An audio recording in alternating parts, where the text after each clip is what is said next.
শুনুন মশাই, শিলচরের এই অলিগলিতে আমাকে এক ডাকে সবাই চেনে, বুঝলেন? হ্যাঁ, ডিগ্রি ওসব তো কেবল ওই দেওয়ালে টাঙানোর জন্য এক টুকরো কাগজ, বুঝলেন?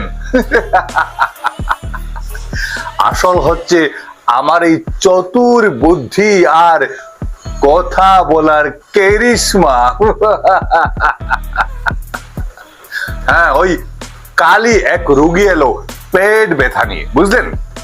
আমি গম্ভীর হয়ে বললাম, আপনার তো মশাই পেটের ভেতর জং ধরেছে, বুঝলেন? 500 টাকা দিন, 500 টাকা দিন, আমি ওটা পালিশ করে দিচ্ছি। লোকটা খুব খুশি হলো, মনে হলো যেন জাদুকরি কোনো ওষুধ পেয়ে গেছে।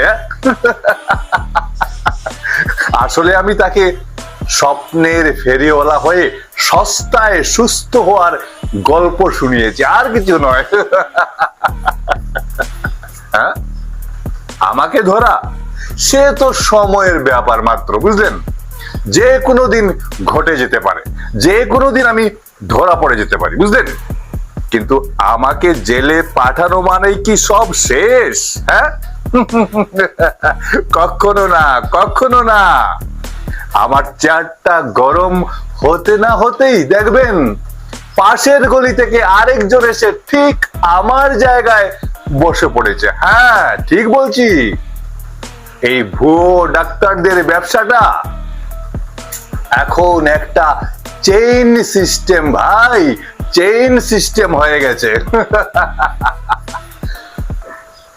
আমি একা নই, আমার মতো হাজারটা শয়তান বাতাসে মিশে আছে, বুঝলেন?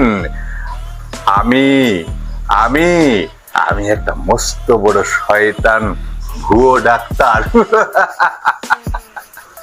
কিন্তু আমার এই ধূর্ত বুদ্ধি, এই ব্যবসার পদ্ধতিটা তো থেকে যাবে। আমি কোনো আফসোস ছাড়াই হাসতে হাসতে জেলে ঢুকে যাব, বুঝলেন? কারণ জেলখানার চার দেওয়াল আমার এই চতুর মস্তিষ্কের খেলা থামাতে পারবে না। হ্যাঁ, আমি জানি এই শহরের মানুষ